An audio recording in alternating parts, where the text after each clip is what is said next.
prends contrôle, donne les mots et que les mots trouvent de la place dans le cœur et que ce cœur passe à l'action. Nous sommes fatigués de parler de toi sans effet. Nous voulons ce soir que l'objectif soit atteint. Bénis ces instants, sanctifie toutes choses à cause de ton nom. Au nom de Jésus-Christ, Amen. Amen. Hommes, frères, femmes, sœurs, distingués invités, chers conférencières, chers conférenciers, je vous salue dans le précieux nom de Jésus-Christ.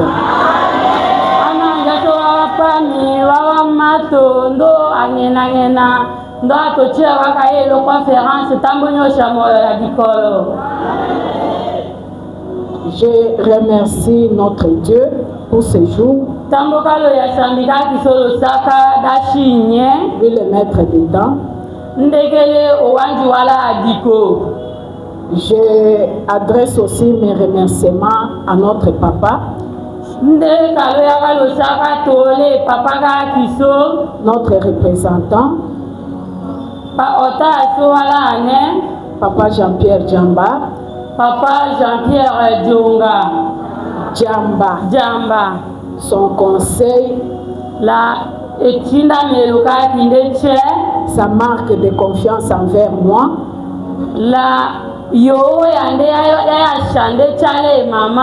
je remercie aussi Maman Isabelle et toutes les mamans.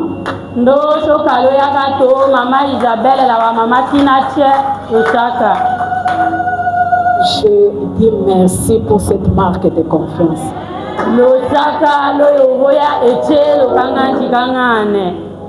Je vous remercie aussi, vous les conférencières et conférenciers.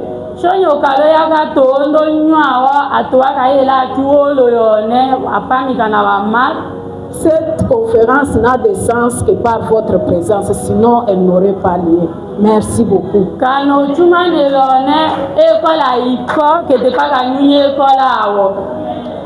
Dans notre société d'aujourd'hui, nous sommes dans une société chaotique. Les rôles sont inversés. Dans cette société où les rôles sont inversés,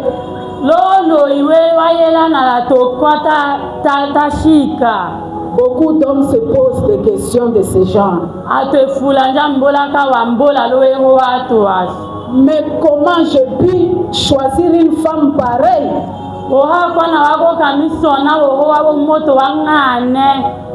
Les jeunes gens se posent des questions. Mais où trouver une femme idéale pour prendre un mariage? Les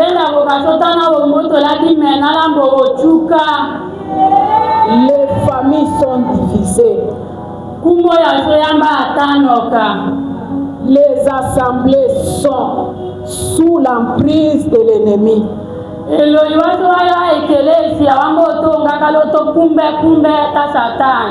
Certains foyers sont dirigés par les mamans et pourtant la Bible nous dit papa est le chef de la famille.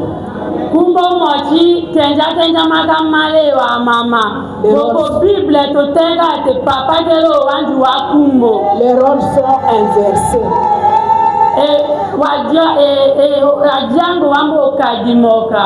Nos familles passent par des moments de souffrance atroces.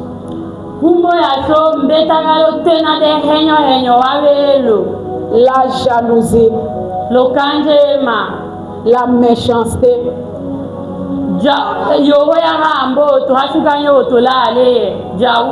Nous avons écouté avec Maman Isabelle hier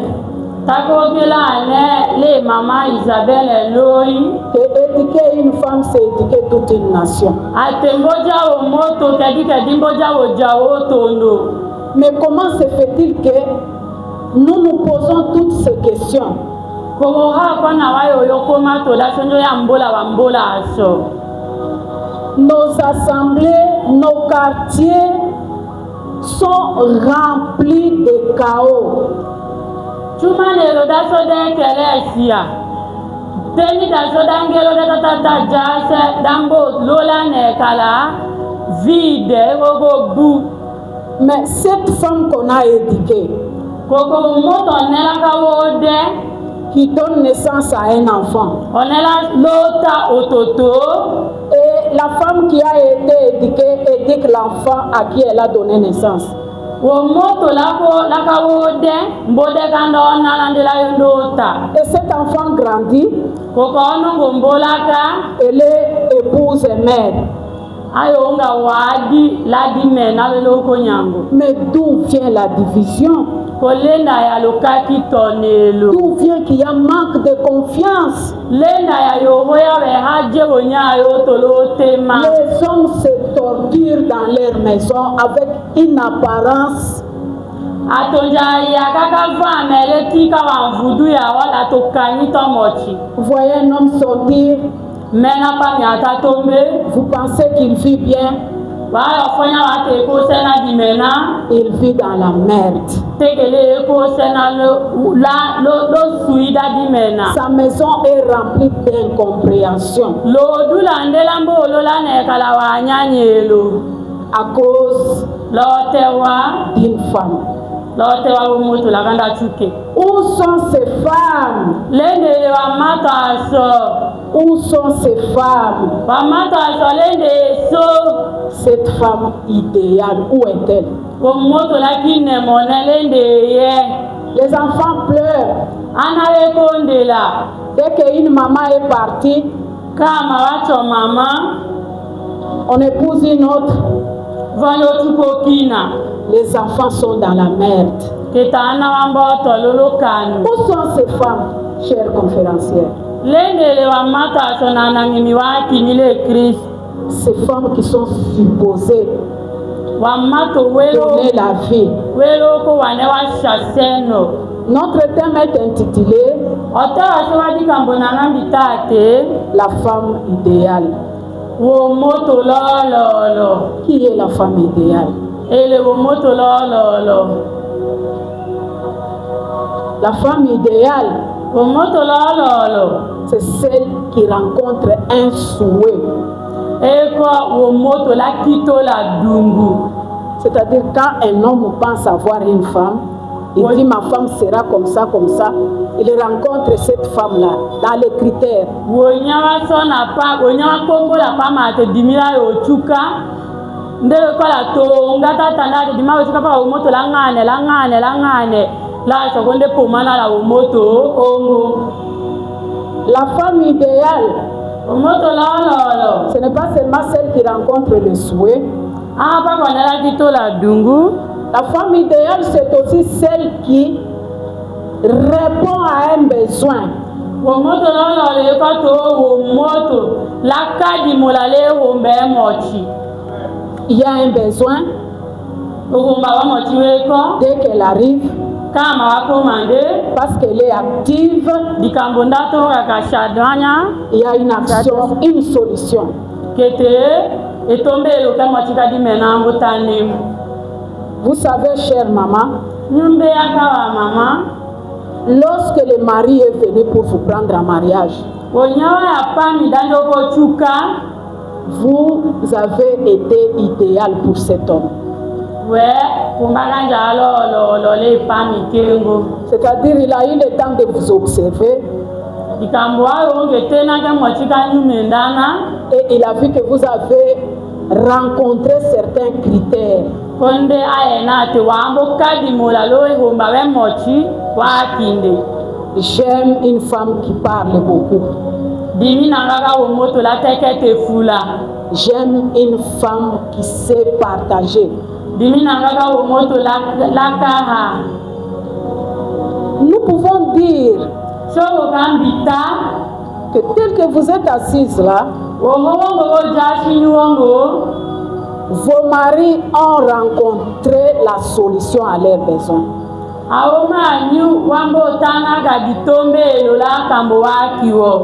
Mais aujourd'hui, nous voulons vous présenter un cas.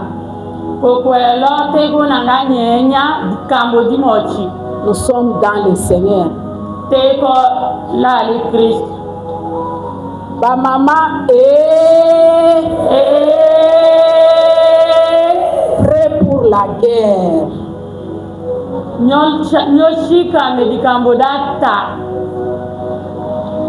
allons vous présenter la figure de Déborah dans la Bible.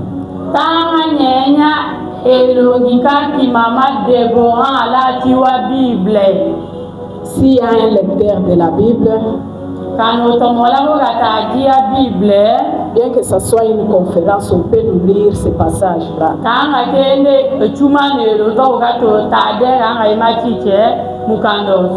Le livre des Juges, chapitre 5, versets 6 à 13.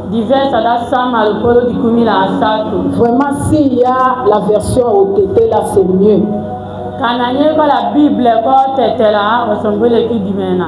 Ok, on peut nous lire.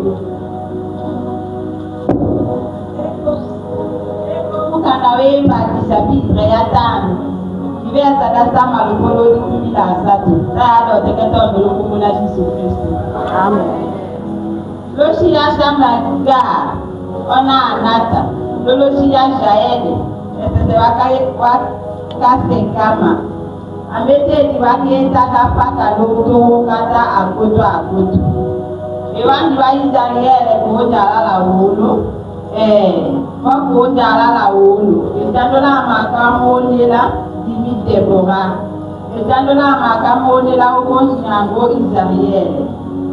Akasonola ditemola de yoyo. Kotajaka ya lalwa soko angelo yawo. Koni nikabukana tikonga akena maka adirwanu akunyane ilo Israeli oka. Kutema mibe kwale walomboti wa Israeli. Wako wakaya kimolo ngeno janota. Yotombulira to yaraka. Yubane watahe makala lopunda ya wema. Nuwane wato jase kaluwa toho wawe wamena. Nuwane wato kenda kalumbuka. Nusanya keja kikambuni. Etale omalolo njola ambukiweta. Lwahuli wato wotu olagashi. Wato wotakata etawololo walato yalaka. Etawololo welongwelo kande lwezabiyeli. Watu walato yalaka wakahulo uchalo wasoko wesuma. Emo Deborah, emo usambu. Eto baraka. Ona dinaoma. Oto letune yaye. Kuatikaji wahe ewanji doa woja wakahulo. Dola to yalaka akasukana oyalemi.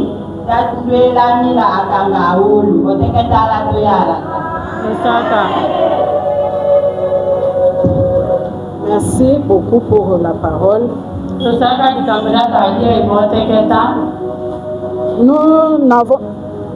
Nous n'avons pas voulu parler sans que nous lisions cette parole.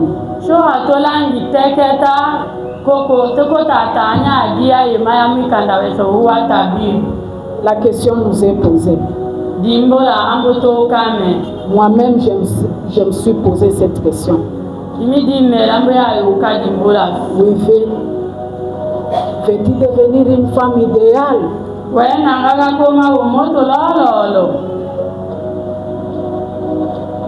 J'espère que tu te poses aussi cette question. La femme idéale existe, chère maman, chère conférencière. Elle n'est pas parfaite parce que nous avons un seul qui est parfait, c'est Jésus-Christ de Nazareth.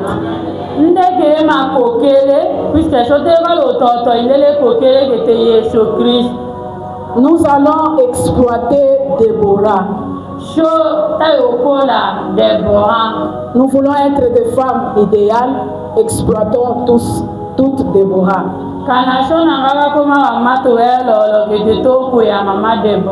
Qui est Déborah? Elle est Déborah. Déborah est une Israélite de l'ancien temps avant la naissance de Jésus-Christ.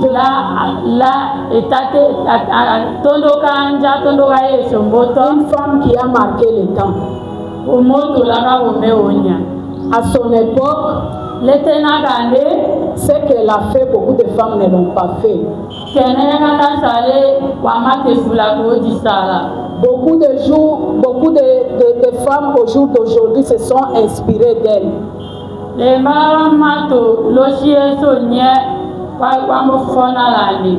Déborah est une épouse à Balami. Maman Déborah mais on n'a pas parlé si elle avait des enfants ou elle n'en avait pas. Elle est épouse de Lapido. Là où elle vit, il y avait la guerre. C'est comme à Goma. Prenons vraiment les cas typiques, c'est comme à Goma. Donc les villes sont désertes. Les villes sont désertes. Pour aller chercher à manger, on a peur. D'être violé, on peut vous tuer. Mais c'est pendant une période pareille où cette femme est exceptionnelle. Comme nous l'avons dit, elle trouve une opportunité. Elle pose l'action.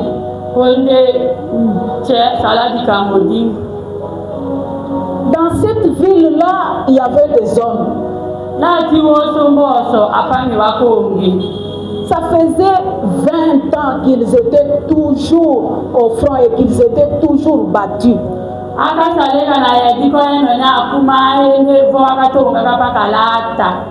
Déborah voyait tout ça. Maman Déborah, elle a dit non, je vais me lever. Non, ça ne peut pas continuer comme ça. Elle a vu des hommes en train de pleurer leurs femmes qui étaient tuées. Elle a vu des enfants qui venaient, qui passaient par chez elle, qui cherchaient à manger parce que ces enfants-là n'avaient plus de parents.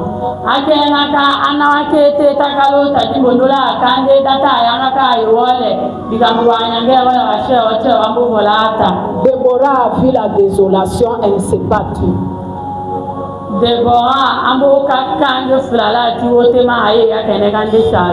Déborah dit j'agis.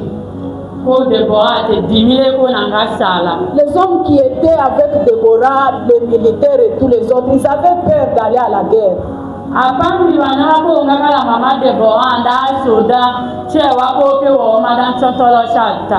Mais comme Déborah était exceptionnelle, ce qui l'a rendu exceptionnelle, c'était une femme qui connaissait Dieu.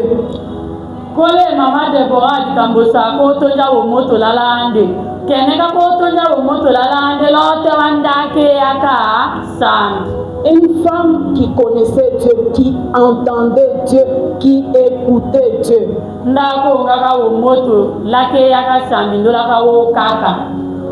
Déborah était une épouse, elle était aussi juge en Israël.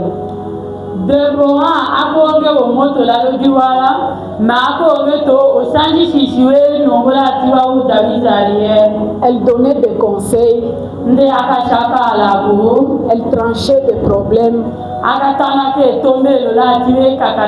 Imaginez-vous entre les hommes, entre les femmes, entre les enfants.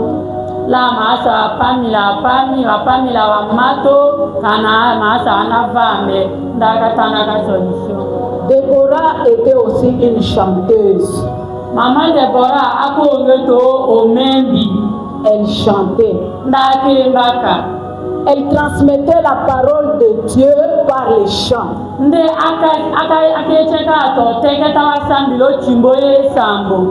pour que les générations ne puissent pas se perdre.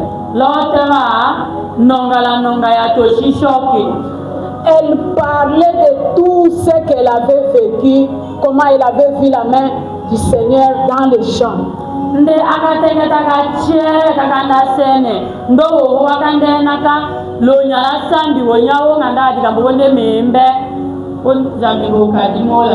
Tu veux être une femme idéale. Tu n'iras pas aujourd'hui au front. Tu n'iras pas au front. Comme Déborah. Cette période d'aujourd'hui est différente de celle de l'époque de Déborah.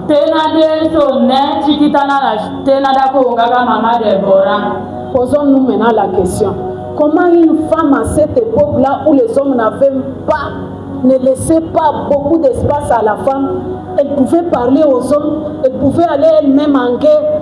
Posez-vous la question, pourquoi son mari pouvait accepter que Déborah, qu'elle la lâche, qu'elle aille en guerre? Pose-toi cette question.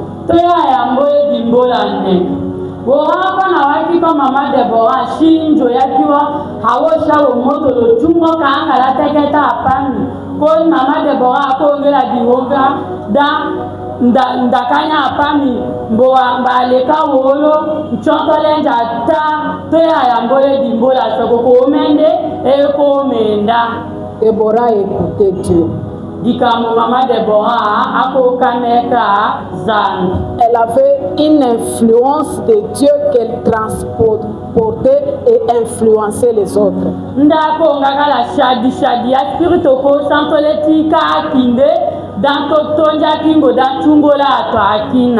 Déborah avait la confiance de son mari. C'était une femme qui ne savait pas faire du mal à son mari. C'était une femme qui faisait du bien à son mari.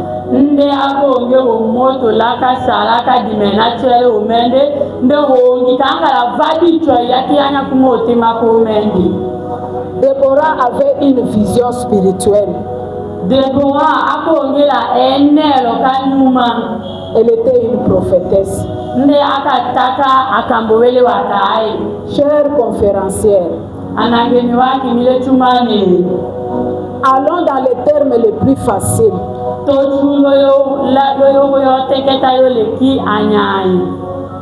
Être prophète, c'est créer avec la parole. Créer avec la parole. La Bible nous dit au commencement était la parole était avec notre Dieu et Dieu avait créé par la parole. Bible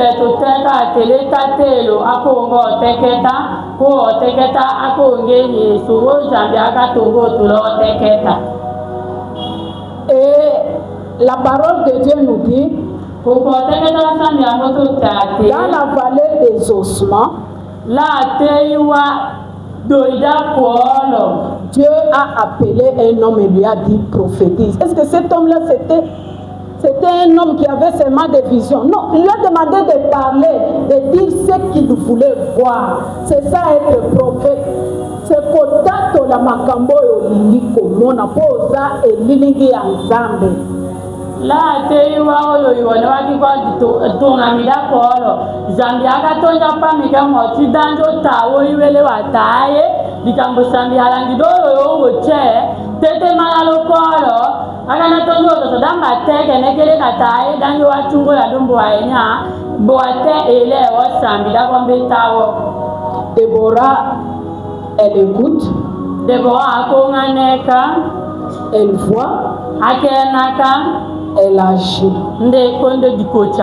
Une femme idéale, c'est celle qui voit, c'est celle qui entend, c'est celle qui voit. Elle ne s'arrête pas là-bas jusqu'à ce qu'elle trouve la solution. Tu veux être une femme idéale, tu dois voir. Avant de voir, tu dois entendre le Seigneur. Avant de faire quoi que ce soit, tu dois écouter les hommes.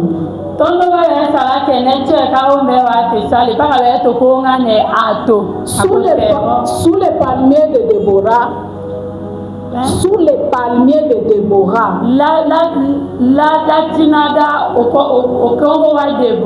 c'est là qu'elle jugeait les gens. Déborah écoutait. Tu veux être une femme idéale? Tu veux être une femme idéale? Tu dois rencontrer la confiance de ton mari. Son mari l'a lâché.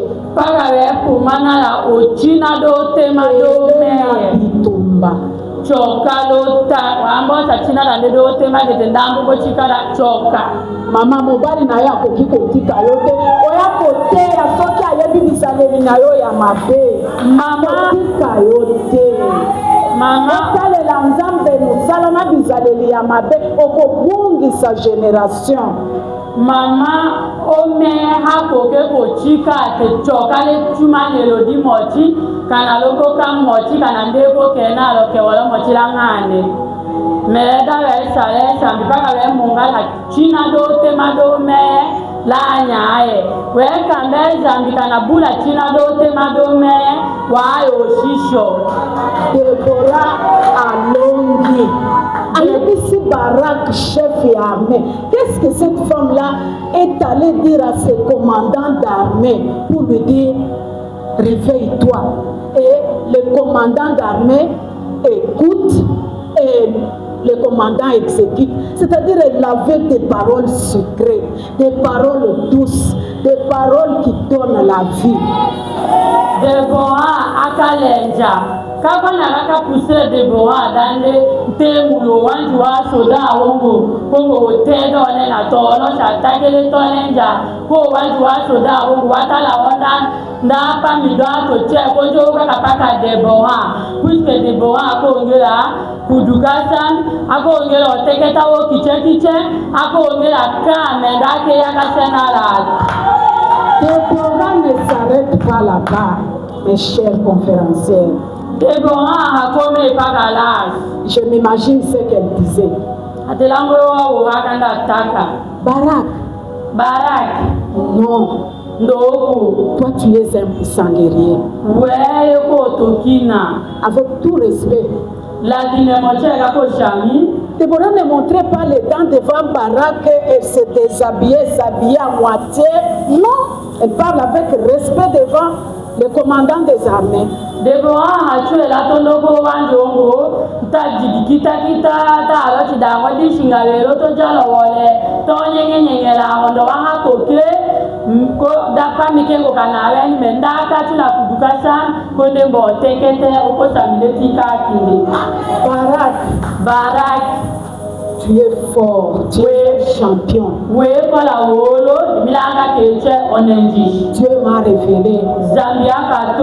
Cette fois-ci, si nous allons, nous aurons la victoire. Déborah, laisse-moi. Ça fait 20 ans. On va là-bas, on ne fait que échouer. Barak, Déborah, t'es Barak. Tu es le champion de cette année de 2026.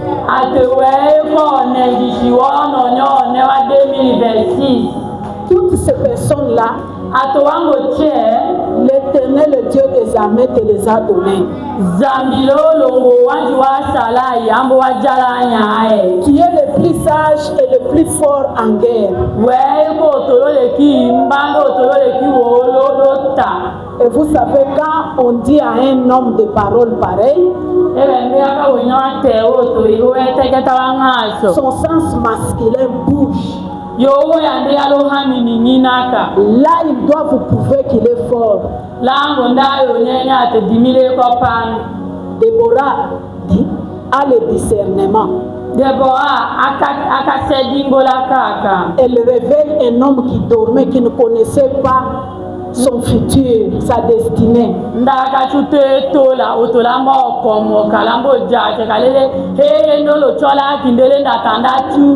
Elle ne l'abandonne pas. Déborah va avec lui parce que Barak lui demande, je n'irai pas seul, je dois aller avec toi.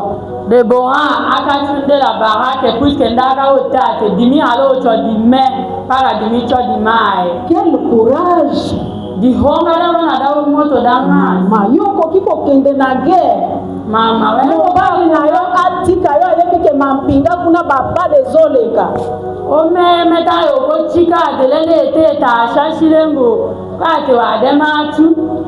Elle avait un sens de collaboration un peu élevé.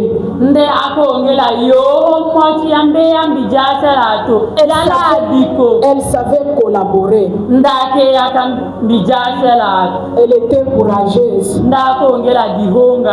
Déborah ne s'est pas souvenue des mythes, des choses qu'on lui disait quand elle était enfant. Une femme ne peut pas faire ça. Une femme ne peut pas faire cela. Dit non. Déborah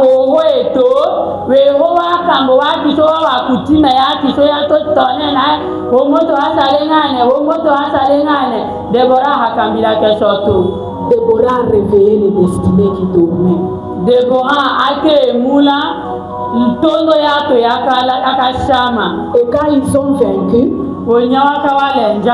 Déborah n'a pas chanté la victoire pour elle-même. Elle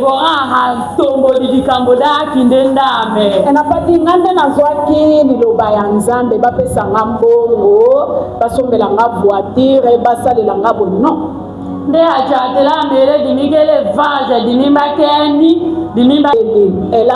a même cité le nom de Yaël, la femme qui a tué le commandant de l'autre armée.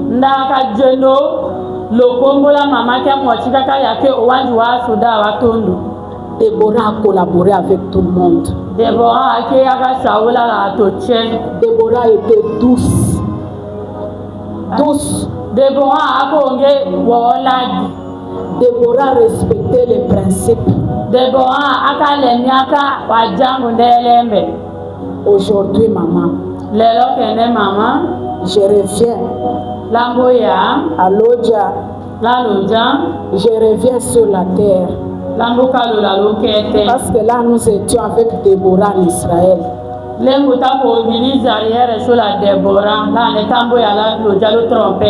Hier, notre maman nous a dit, il y a des mamans, ils prennent leurs filles, ils les laissent causer avec les garçons, et puis à la fin, il dit, Violence, donnez-moi une parcelle.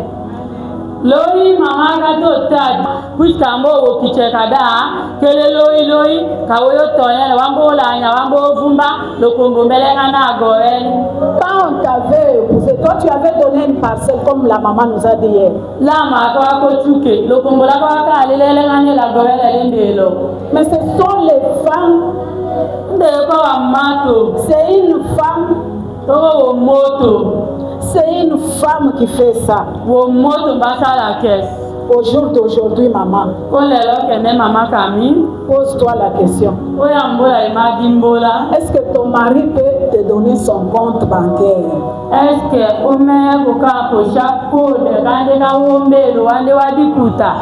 Est-ce que ton mari peut te donner de l'argent et te dit, tu fais ça à ma famille, tu fais ça à ma famille, tu fais ça à ma famille, tu achètes une maison, tu fais ça à ma mère, à mon père, tu peux le faire, pose-toi la question et réponds dans ton cœur. Est-ce que